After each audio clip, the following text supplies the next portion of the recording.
Yeah, I do appreciate your answer, but I also apologize for when Doug inevitably isn't happy with it and makes a little clip of you not saying yes or no or something. Oh, that's fine. It's no problem. Cool. One of the questions someone put across were well, this was Doug actually. He said, you spend a lot of time on deism slash general theism.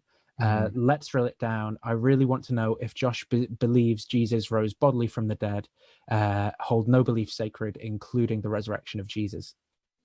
Yeah, I tend to think in terms of kind of what would I expect on theism, and I was thinking kind of about this recently, actually, in terms of what kind of a world we're in.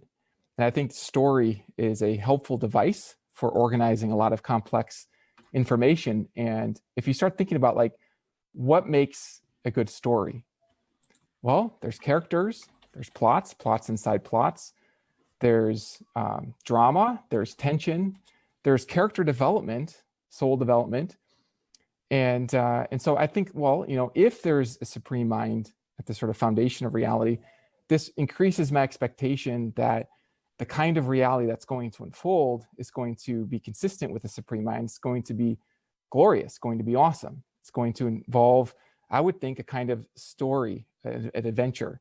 I don't mean like a fiction story, but like a true story, a real story with many characters. And then when I started thinking, like, what would be like the greatest story? Well, I sort of think, well, it kind of makes sense that the greatest story would involve tension, conflict, even the greatest character coming in to a scene to display the greatest kind of love. And when I start sort of filling this out, Richard Swinburne, he's got this argument from sort of the nature of God and the concept of God that leads him to think that something like God coming into the human story to display a message of love, forgiveness, redemption is actually not so implausible. It's not so unexpected. I think sometimes people focus on a particular event and say, well, that would be unlikely given all that we've experienced. And I think that could be right. But then if you scope out and you think, okay, well, what kind of a reality would we expect to flow from the sort of supreme being? Then it seems like my prior expectation that there'd be something like Jesus coming in into the human story as God.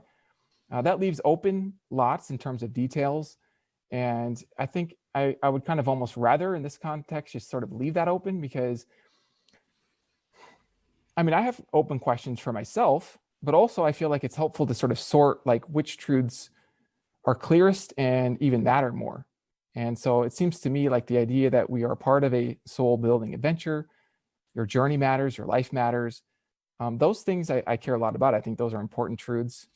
And I do think this has implications that are more specific to the historical details with respect to Jesus. I mean, if you look at the kind of historical evidence, but I mean, the reason why I'm emphasizing the story is because I think in a lot of these debates, and Doug is familiar with these debates, they get kind of caught into the weeds of the historicity. And I'm not saying those aren't important weeds, but they leave out the sort of framing, which is, I think, necessary for even investigating how you interpret those things. It's not like if my neighbor says, I gave birth to cats, it's like, well, I don't have any kind of prior expectation that my neighbor would give birth to cats, even if God does exist.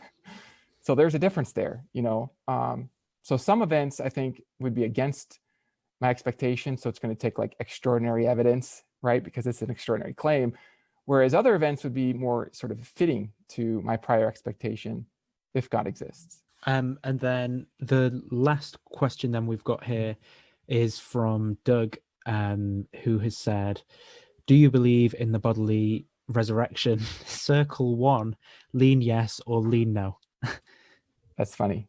The bodily resurrection. Well, see, this I'm going to have to kind of play hard to get here because it all depends on what you mean. So there are various ways in which there can be technologies that lead to different physical configurations, where some people would say, oh, that doesn't count. That's not a miracle in the sense of violating the laws of physics.